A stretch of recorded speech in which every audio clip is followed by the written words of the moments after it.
temas más interesantes en la formación de consensos es que lo que se llama grupos de interés, no es que se despojan de sus intereses para formar un consenso, ¿m?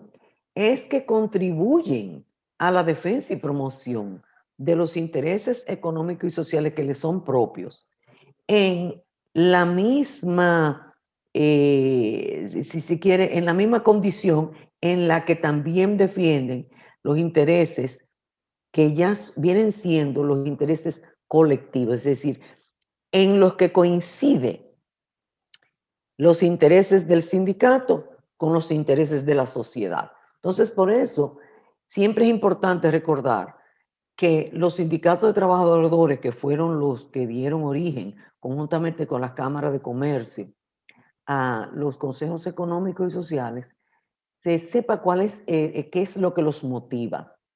Los sindicatos de trabajadores y las asociaciones empresariales contribuyen ambos a la defensa y promoción de los intereses económicos y sociales que les son propios, es decir, tanto a las asociaciones empresariales como a los propios sindicatos. Y entonces, ellos, por voluntad de la Constitución y de la ley, tienen creación y ejercicio de actividad que son libres. Es decir, aquí no hay coacción de derecho, no se le coarta el derecho a ninguno de los grupos para que ejerza su defensa y promoción de los intereses económicos y sociales que les son propios. Entonces, en ese sentido, la propia Constitución española fue la que determinó, como le hablamos la semana pasada, de que el gobierno elaboraría el proyecto de planificación de acuerdo con las previsiones que le fueran suministradas por la comunidad de autónomas y el asesoramiento y colaboración de los sindicatos y otras organizaciones profesionales y empresariales, un Consejo Económico y Social. Ya sabemos cómo eso ocurrió, vimos la semana pasada cómo tiene todo esto su origen en el Pacto de la Moncloa, vimos que pasó por la Constitución de España del 78 y vimos cómo en el año de 1991 se crea la Ley del Consejo Económico y Social de España. Entonces, una especie de repaso general. Uno de los temas que en el tiempo los CES, los Consejos Económicos y Sociales en general, han tenido que abordar es el tema de el diálogo social libre y voluntario y el diálogo social institucionalizado.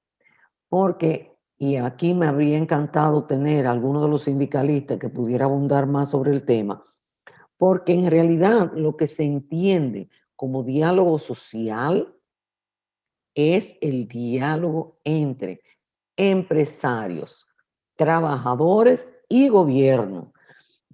A nivel de la Organización Internacional del Trabajo, la OIT entiende como diálogo social y le llama a sí mismo diálogo social institucionalizado el diálogo entre, repito, laboral, empresarial y gobierno, es decir, sindicatos, empresarios y gobierno. Diálogo social libre y voluntario, entonces, sería el diálogo social que no está circunscrito, como por ejemplo lo estuvo en el año de 1985, el diálogo tripartito. Ustedes son muy jóvenes todos para recordar lo que fue el diálogo tripartito. Pero el diálogo tripartito fue un ejercicio precisamente como lo visualiza y como lo piensa y como lo estudia la Organización Internacional del Trabajo, la OIT, como diálogo social institucionalizado. Allí estaban sentados en la mesa del diálogo empresarios, sindicalistas y gobierno. Y ese diálogo comenzó, algún día se escribirá un poco más sobre él, pero ese diálogo comenzó por básicamente 4 situaciones apremiantes del momento. La primera de las situaciones apremiantes del momento era el costo de la vida y la inflación. Había una inflación en los años 80 que era terrible, pero no solamente era una inflación a nivel nacional, sino que era un asunto de inflación global. Ok, la inflación. Segundo tema importante que los llevó al diálogo tripartito, los salarios eran, miren, ustedes no se imaginan, ustedes son jóvenes todos, pero no se imaginan cuál era el salario para los años 80 de un trabajador. Es decir, que era una situación prácticamente insostenible. La inflación rampante por un lado y los bajos salarios por otro. Pero lo tercero, que es lo que lleva a la mesa de negociación de los trabajadores, es que el código de trabajo con el que se estaba regulando las relaciones laborales era el Código Trujillo del año de 1952. Así mismo se le llamaba, el Código Trujillo del año 1952. Es decir, que era un código laboral que ya no se ajustaba a la vida en democracia, porque estamos hablando de los años 80 ya, que ya había habido un ejercicio de democracia en la República Dominicana desde los años 60, finales de los años 60, hasta los años 80. Estamos hablando de que ya habían transcurrido 20 años de democracia. De tal forma que ese código laboral no se ajustaba, no solamente a las condiciones democráticas, ¿verdad? Obrero-patronales, sino que tampoco se ajustaba a las relaciones de desarrollo de la República Dominicana. Y la cuarta de las razones o temas que surge para este diálogo tripartito era que el propio gobierno ya tenía una situación insostenible porque tanto el empresariado por un lado atándole y como se dice, presionando, ¿verdad? Y los trabajadores presionando por otro lado, por mejores condiciones de vida y una canasta familiar insostenible, pues el gobierno estaba a punto de una gran crisis también. Y entonces ustedes se preguntarán que de dónde es que viene el que la Iglesia Católica fuera la que fuera llamada, si se quiere, a, a ser de mediador entre los tres. Pues vino de algo prácticamente también del momento y del tiempo en el que se vivía en ese momento histórico de la República Dominicana. Y le había prometido a nuestro presidente del CES, al señor Rafael Toribio, que hablaría de estos dos temas hoy, conjuntamente con el tema de los consensos. Y era que en ese momento, quien más confianza le daba para servir de mediador o de mediación a los tres grupos era precisamente la Iglesia Católica, a través de el que era rector de la Pontificia Universidad Católica, madre y maestra, y que fue encargado de crear las condiciones para que los tres, gobierno, sindicatos, centrales sindicales y empresarios, se pudieran sentar en una misma mesa a elaborar los artículos de un código de trabajo que superara las condiciones y situaciones precarias en las que estaban los trabajadores, pero que al mismo tiempo permitiera que los empleadores pudieran mantener su competitividad y que el gobierno pudiera salir de la crisis en la que se encontraba en ese momento. De ahí es que surge el diálogo tripartito de los años de finales de los 80. ¿Ok? Entonces, ese diálogo todavía está enmarcado de en lo que la OIT entiende como diálogo social institucionalizado. Es decir, en la que son los agentes de producción, lo que la OIT llama los agentes productivos, las fuerzas productivas. Fuerzas productivas, si se quiere, del mercado. ¿Estamos de acuerdo? Ok. Ese diálogo social libre y voluntario es algo que viene mucho tiempo después del diálogo tripartito y el diálogo social institucionalizado, como lo ve la OIT. Tengan en consideración que de ese diálogo tripartito salió el Código de Trabajo que todavía permanece en la actualidad, que es la Ley 16-92. El Código de Trabajo actual es del año 1992. Y ese diálogo tripartito al que hemos hecho referencia tardó prácticamente 6 años. Ese es el Código de Trabajo que nos regula todavía a nosotros en nuestras relaciones laborales. Muchos serían los méritos que yo podría... Ley 16-92.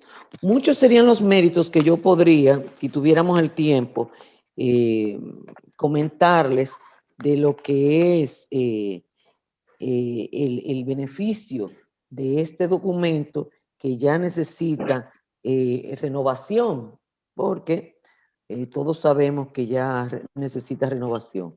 Pero la realidad es que trajo muchos beneficios. Entonces, una cosa es diálogo social libre y voluntario. Insisto, una cosa es diálogo social libre y voluntario, y otra cosa es diálogo social institucionalizado.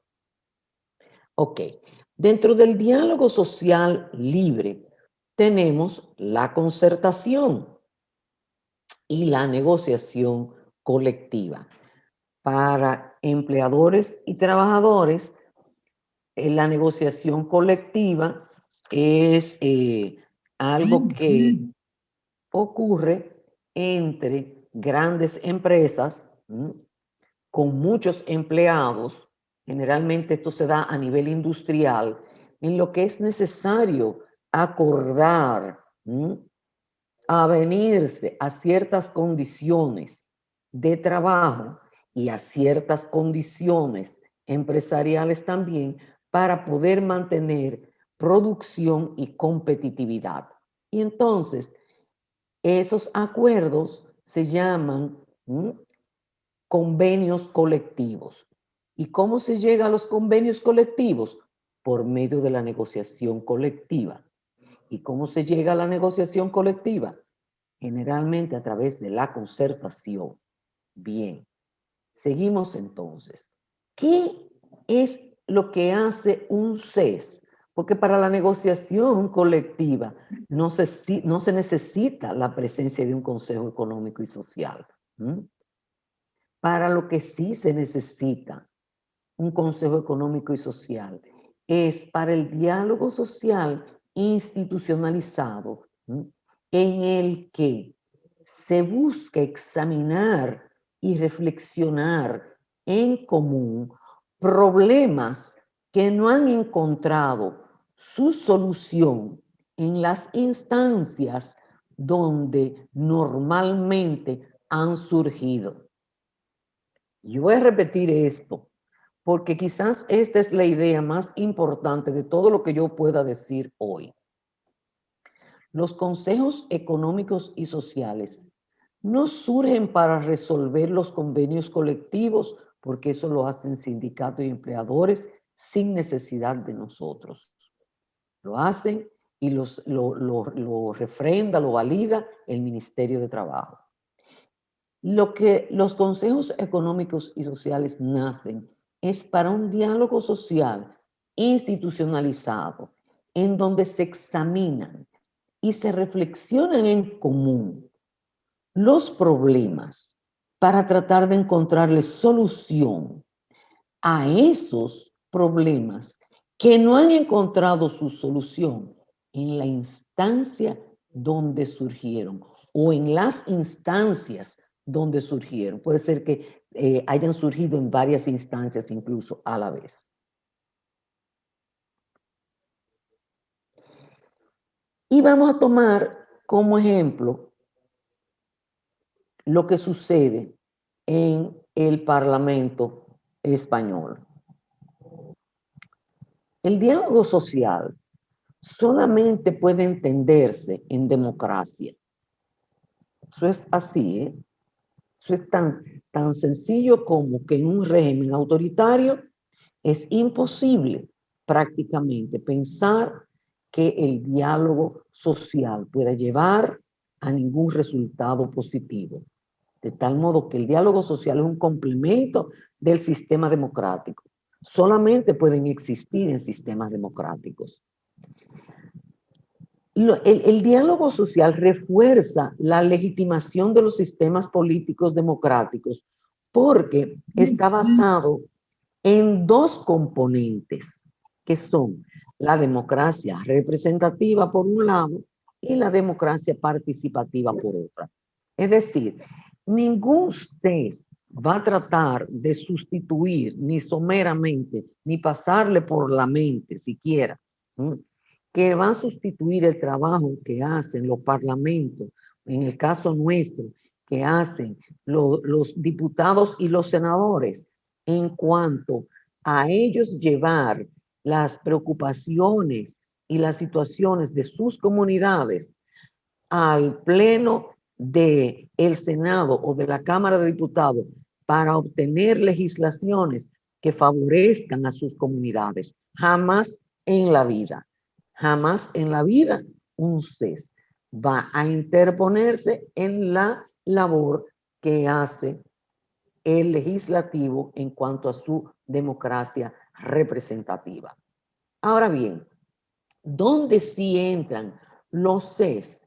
En la democracia participativa, que es aquella que se queda, si se quiere, en el espacio que ocurre entre el tiempo de una elección general y el tiempo que transcurre hasta otra elección general u otra elección congresual.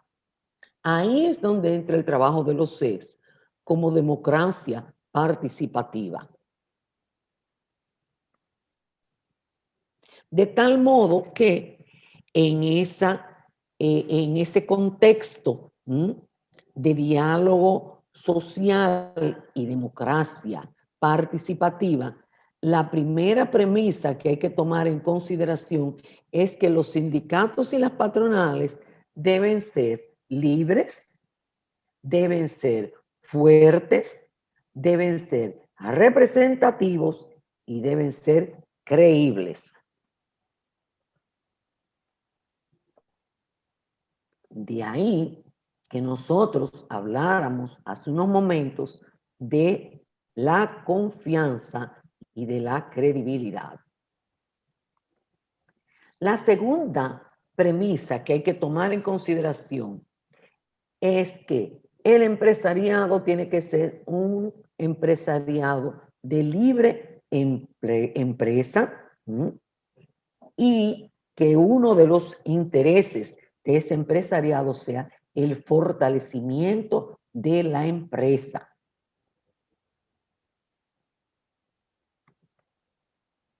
Y entonces vemos cómo dentro de los temas que abarca el diálogo social institucionalizado son las materias socioeconómicas y laborales. ¿Por qué?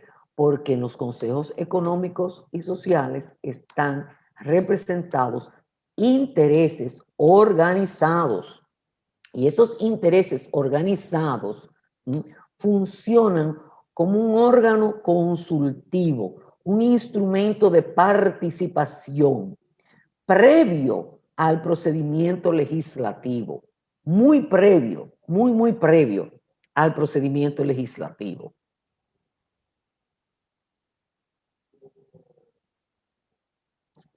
Y entonces,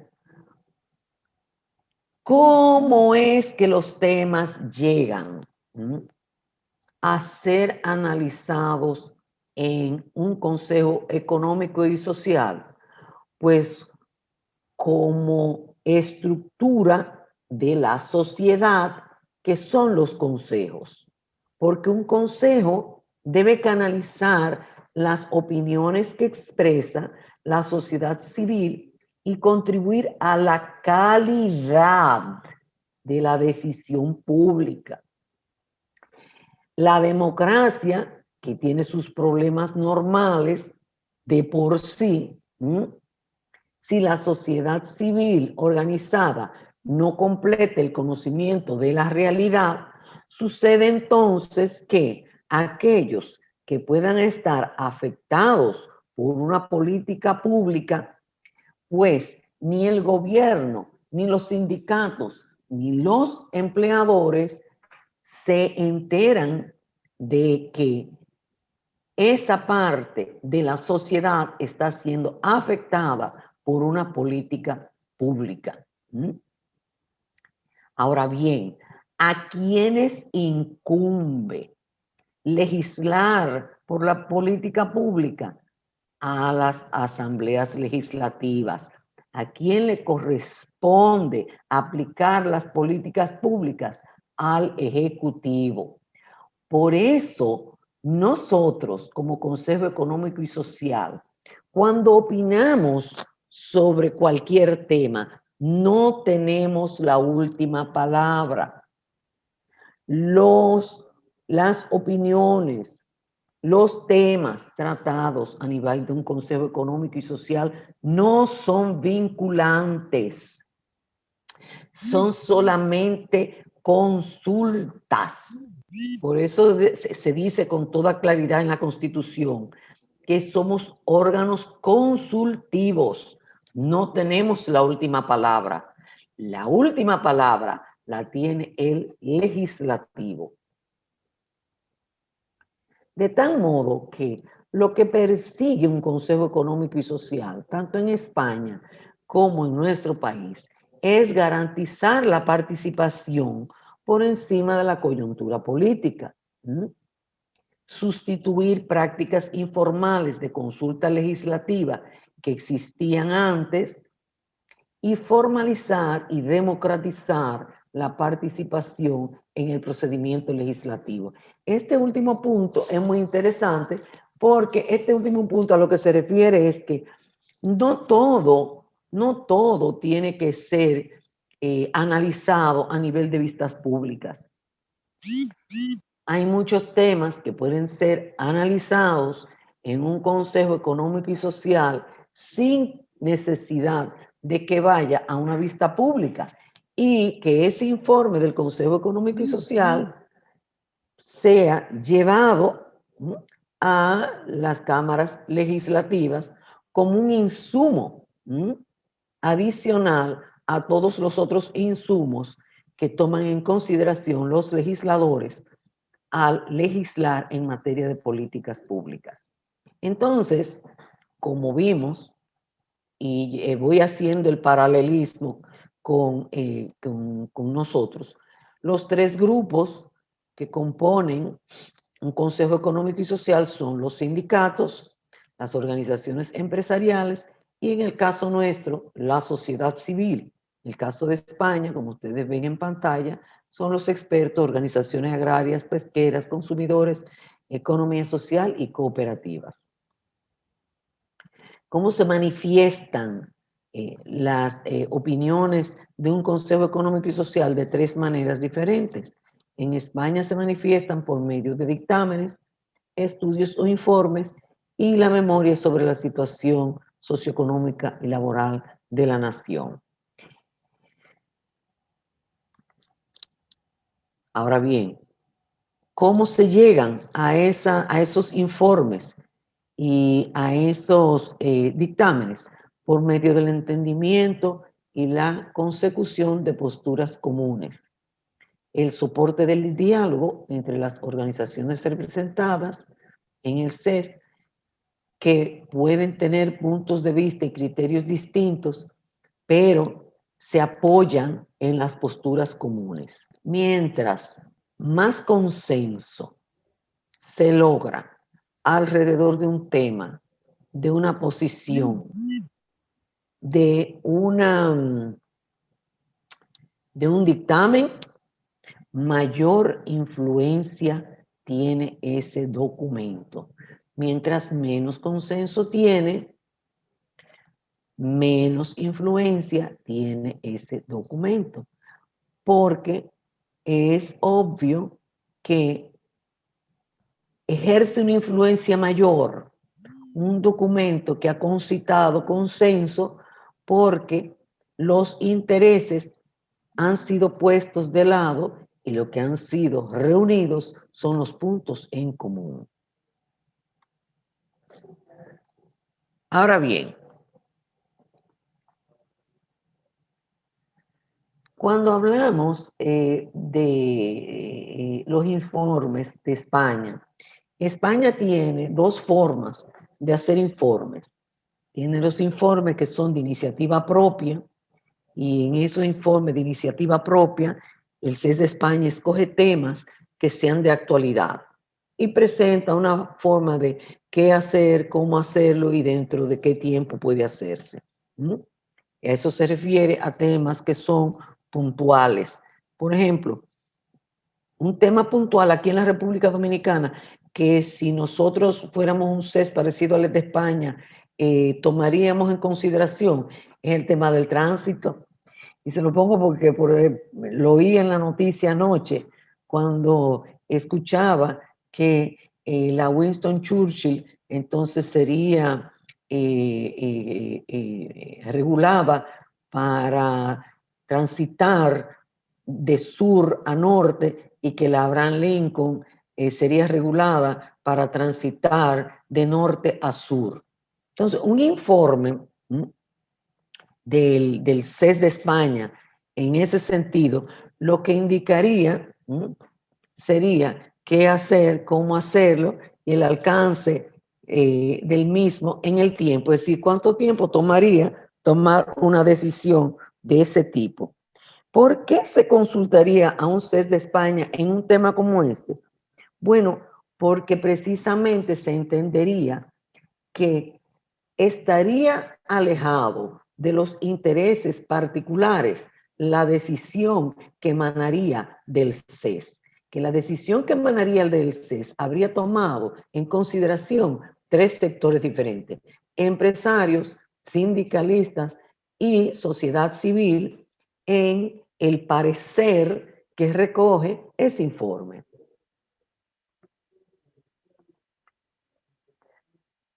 Son ya más difíciles los dictámenes que son solicitados por el gobierno en España. ¿Por qué? Porque ya ahí viene la posición del gobierno mismo, que entiende cómo hacer, cuándo hacer y de qué manera hacer las cosas. Por eso en el propio CES de España se entiende que los dictámenes a petición del gobierno son menos fáciles de concertar.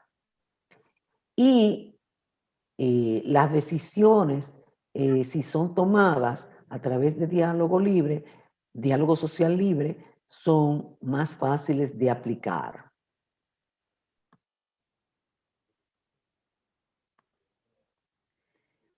Por eso, el CES de España y el CES nuestro, asimismo lo tendrá dentro de poco, tienen las comisiones permanentes de trabajo, porque hay muchos temas que van surgiendo normalmente y que tienen que ir siendo modificados en el tiempo, que no se puede esperar a que haya una legislación que intervenga para modificarlos, sino que muchos de ellos pueden ser objeto de reglamentación y que un reglamento puede salir mucho más, si se quiere, consensuado con los tres niveles si ha pasado por el Consejo Económico y Social.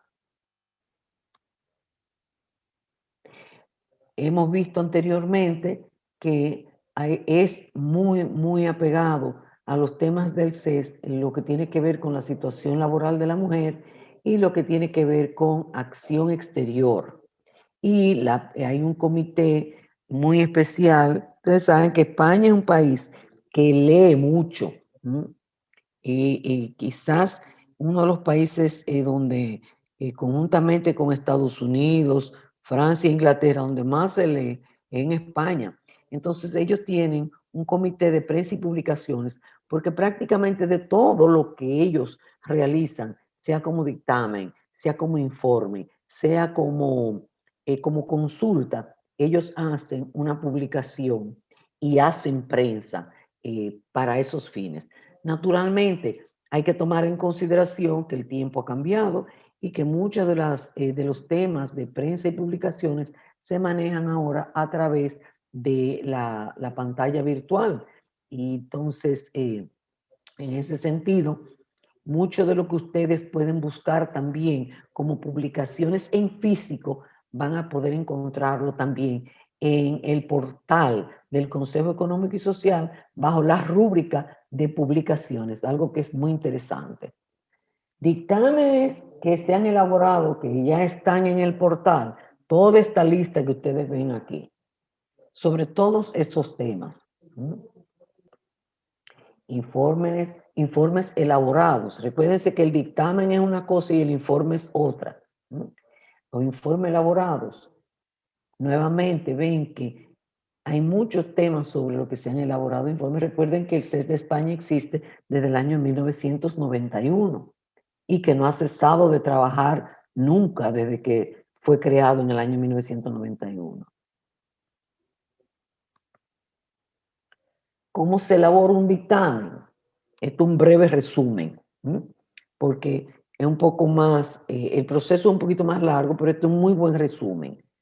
Se hace la solicitud al CES para que quede apoderado, se lleva a comisión de trabajo competente, es decir, en el caso nuestro, dentro de una elaboración de un dictamen, conllevará que sea enviado, o como se dice en castellano de España, trasladado a una de las 5 comisiones del artículo 24. El artículo 24 de nuestra ley contempla 5 comisiones. La primera comisión, institucionalidad, transparencia y Estado de Derecho. La segunda comisión, educación, salud y protección social. La tercera comisión permanente es de economía, productividad y empleo. La cuarta comisión permanente es la de medio ambiente y desarrollo sostenible. Y la quinta es la de asuntos emergentes y coyunturales relacionados con las materias socioeconómica y laboral. Después que es trasladado a comisión de trabajo competente en la materia, esa comisión de trabajo hace una preparación de la propuesta que contiene lo que esa comisión entiende sobre ese tema y se presenta al pleno. Y entonces el pleno ve la propuesta de dictamen o informe y le sugiere a la comisión permanente o le recomienda a la comisión permanente las enmiendas que considera deben hacérsele. Luego de que esas enmiendas son hechas, es nuevamente llevado al pleno para ser aprobado como dictamen o informe del pleno. A partir de ahí se remite el dictamen o informe junto con los votos particulares, si los hubiere, al órgano solicitante. Cuando se habla de los votos particulares, no se refiere a que hay una votación. Recuérdense que los consejos económicos y sociales no hacen votaciones, sino que lo que se hace es concertación y gestión de consenso, administración de consenso. Pero, si una organización, después que se ha logrado un consenso mayoritario, si una organización entiende que ese consenso mayoritario no refleja su posición como organización, entonces se inscribe el voto particular. Y ese voto particular consta dentro del dictamen conjuntamente con el razonamiento que se ha alcanzado, ¿verdad? Quienes somos abogados, vemos mucho esto en las sentencias del Tribunal Constitucional, en la que el Tribunal Constitucional emite su sentencia y hay lo que se llaman los votos reservados o votos de disidencia, votos disidentes. Entonces, esto es lo mismo. El voto particular es un voto reservado o un voto de disidencia. Entonces, ¿cómo se elabora el informe a iniciativa propia? Primero vamos a aclarar qué es lo que es un informe de iniciativa propia. Un informe de iniciativa propia es aquel que surge del Pleno como un tema que debe ser estudiado de manera particular. Voy a poner como ejemplo un tema del que nosotros hicimos un informe a iniciativa propia en materia del pacto educativo. Con el Pacto Nacional para la Reforma Educativa, nosotros hicimos este informe, que es un informe de iniciativa propia. Este informe de iniciativa propia se llama de los mecanismos de seguimiento del Pacto Nacional para la Reforma del Sector Educativo, valoración de su desempeño. Y en ese documento se estudiaban los comités de monitoreo y evaluación, de coordinación conjunto de veeduría social y la asamblea plenaria para apreciar cuál había sido el desempeño de esos mecanismos de seguimiento al pacto educativo. Entonces, ese informe de iniciativa propia surgió del Pleno. Entonces, como ven ustedes, el acuerdo del Pleno para la elaboración de un informe, es decir, el Pleno tiene que estar de acuerdo en que se elabore un informe determinado.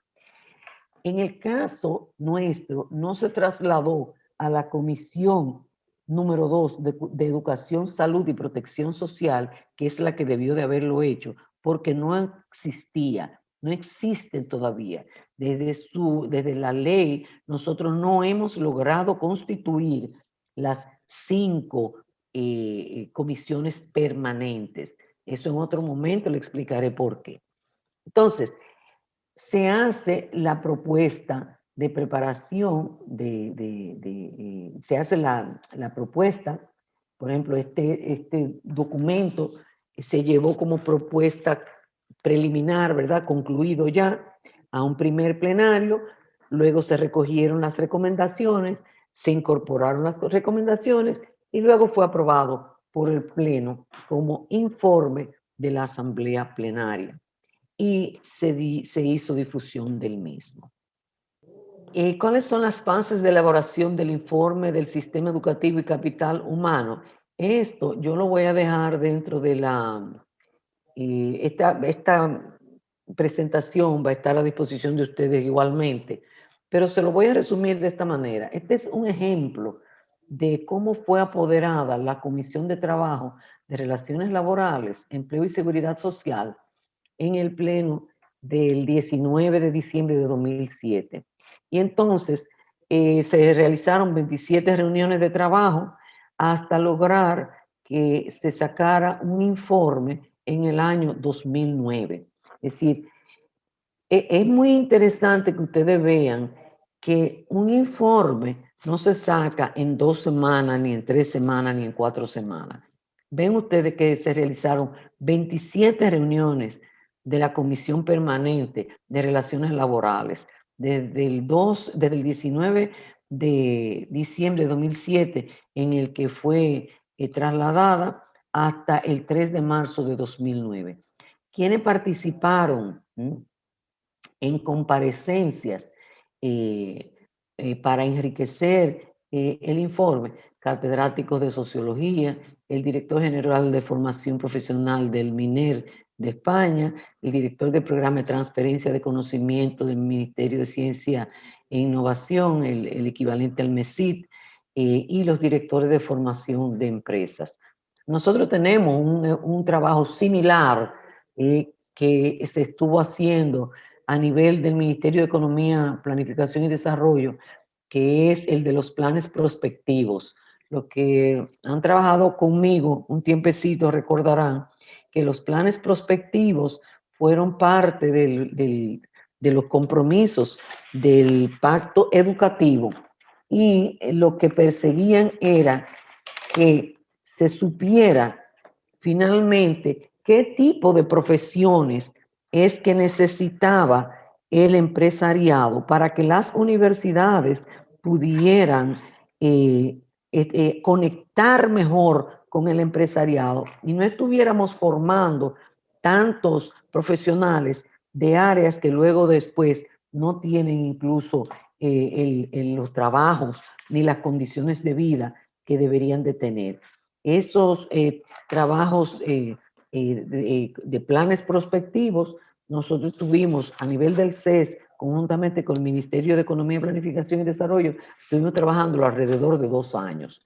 Ya debe haber un informe casi terminado y esperamos, bueno, que el MEPID actual pues haga uso de ese informe, porque la verdad es que es un informe muy interesante, porque vincula con áreas como el turismo, áreas como las zonas francas, etcétera. Es decir, el empresariado dando su opinión conjuntamente con los sindicatos, conjuntamente con las universidades y con el Infotep, que son los centros de desarrollo técnico profesional. Esos eran los temas de planes prospectivos.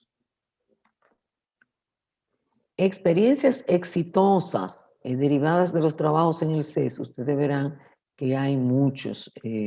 Solo basta entrar al Consejo Económico y Social de España y ustedes van a ver que hay cantidad de experiencias exitosas, pero ellos toman en consideración como una de las más exitosas este informe del 2004 que tiene que ver sobre inmigración y la regulación legal que el gobierno logró para resolver problemas como los de la entrada por Ceuta y Melilla de los inmigrantes provenientes de África. ¿Cuáles son los equipos de apoyo? La Secretaría General, las direcciones de estudio, el Departamento Internacional, el Departamento de Información y las relaciones internas.